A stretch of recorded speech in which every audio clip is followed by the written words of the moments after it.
Okay. Now, can y'all see that? Yes, ma'am. Okay. So we're going to talk a few minutes about the history, and then we'll close out for tonight. As you might expect, in the earliest history around the world, people with disabilities were not afforded much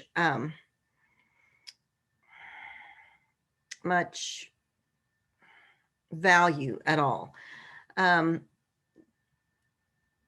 It wasn't until about the 17th century that there's any record of any value being placed on individuals with disabilities. I mean, there are stories of people with disabilities, and this takes place even still in some places around the world today, in more third world kinds of countries where people with disabilities are discarded at birth.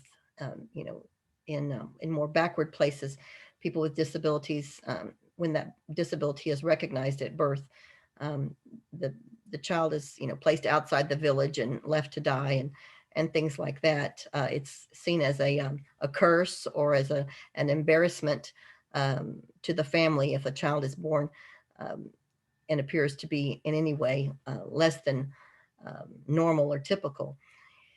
But in the 17th century, Jean-Marc Itard, a man in France, found a boy wandering in the forest, and brought him to the city and brought him into his home. And it's a very interesting story.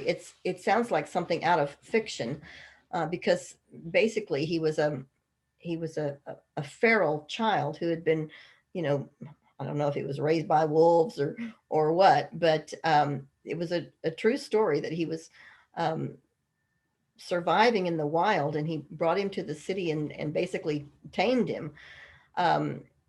And then he chronicled all of this, but it was never known exactly whether or not the boy was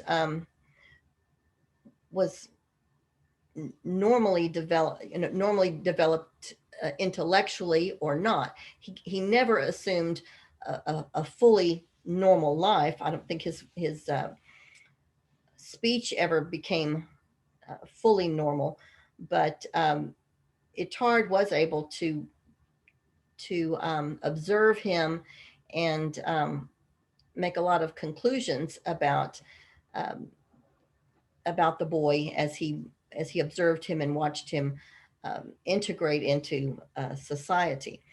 And there's a movie that you can find. I have a copy of it that sometimes I show when we're doing the class face to face. There's a movie that's made about this situation.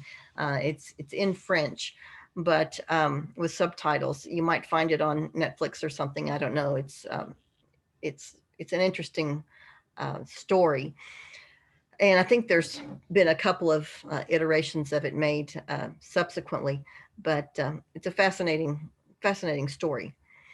Uh, Public schools didn't come around until 1839, and so nobody went to school um, without charge until the mid 1800s.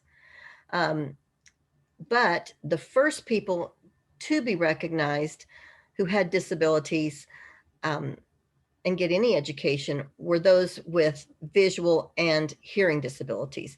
So those with intellect intact, but just those sensory disabilities. So the deaf, Horace Mann School for the Deaf in Boston, was one of the first schools for anybody with any sort of disability.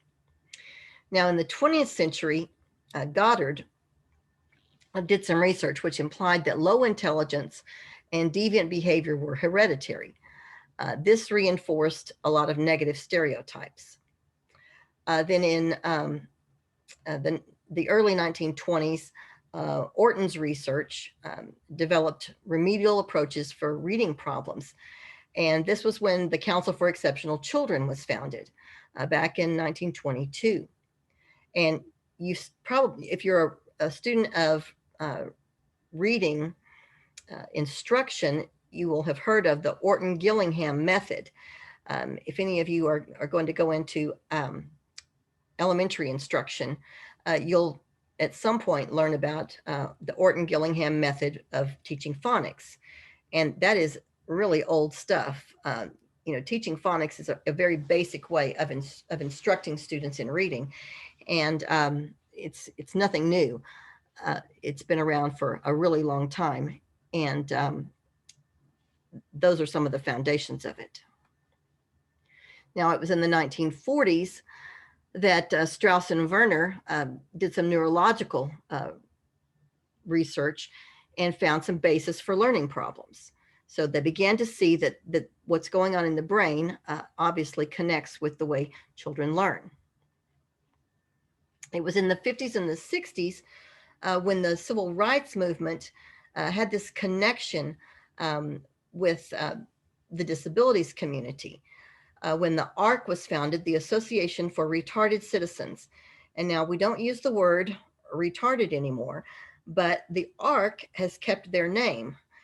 They were founded, back in this era, and the word retarded at that time was perfectly acceptable.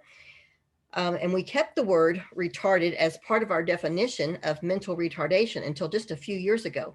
It wasn't until 2015, I believe, during the Obama administration, that we took the word retardation out of our definition of intellectual disability. Obama signed into law something called, I think it was called Rita's Law, that took the word retarded out of our definition of intellectual disability. But the ARC has maintained that name. They've become such a basic part of the fundraising community for people with disabilities of an intellectual nature that they've kept their name, the ARC, and just dropped the word retarded out of it. So I hope that you all, I heard somebody just the other day use the word retarded in a disparaging way. And I haven't heard it much lately. I think people have stopped using the word retarded very much. And so we're trying to get away from that because it does have such a negative connotation. So if your friends use the word retarded in a negative, disparaging way, try to get them to stop doing that. We don't want the next generation of kids to use that word to insult other people. But it was during this era that Samuel Kirk coined the term learning disabilities for the first time. So that term hasn't been around all that long. The birth of special education, as I mentioned a little bit earlier, happened in 1975, and the first iteration of that law was called Public Law 94-142, the Education for All Handicapped Children Act. Then we've got some legislation here, and I'm not going to belabor these a whole lot. We may talk about some of these in our discussion board, though. Each one of these court cases is very important to the education system in general, and more specifically the special education system. Now, Brown versus Board of Education, you'll hear about in all of your education courses, because that was the one that integrated schools to begin with in the 1950s. But then this Pennsylvania Association of Retarded Citizens, that was the Pennsylvania ARC, versus the Commonwealth of Pennsylvania in 1971, is the first lawsuit that said that students with disabilities ought to be able to go to school. And you see when that was, 1971. We were, already in this more modern era, and kids with disabilities, intellectual disabilities, weren't going to school.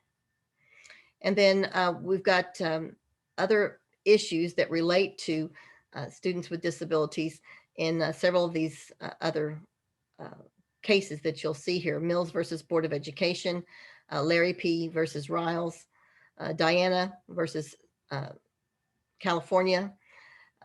These all have to, several of these, Diana has to do with the issue of ESL bilingual in California.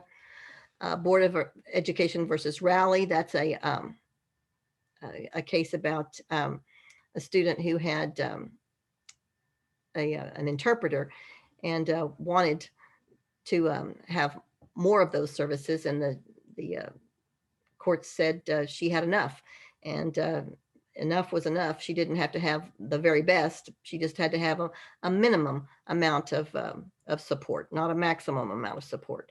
Very interesting case. So I think that takes us through what's in the first chapter of the textbook. Any questions that you all might have?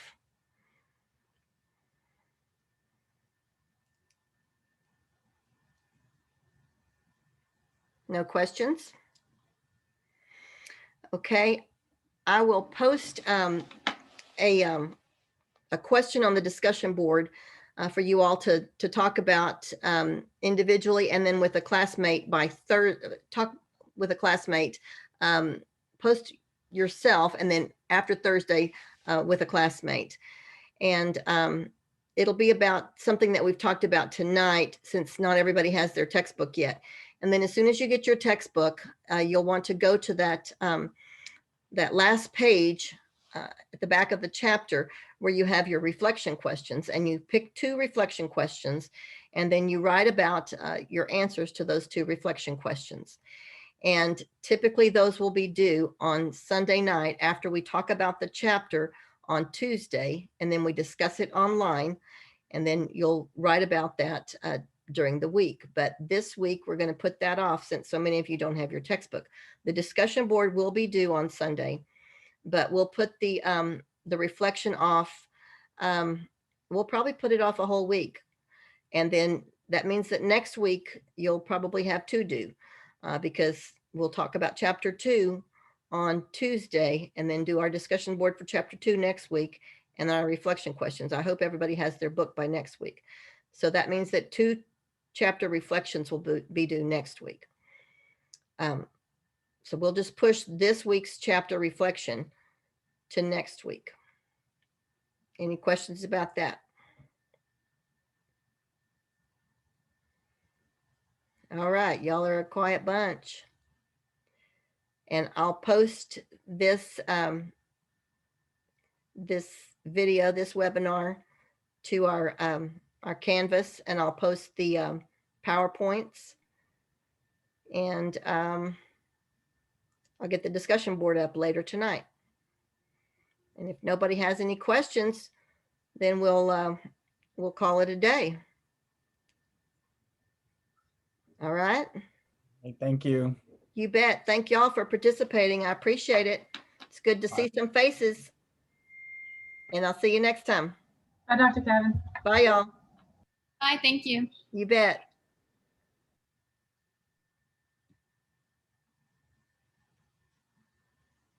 Have a good night. You too. Bye-bye.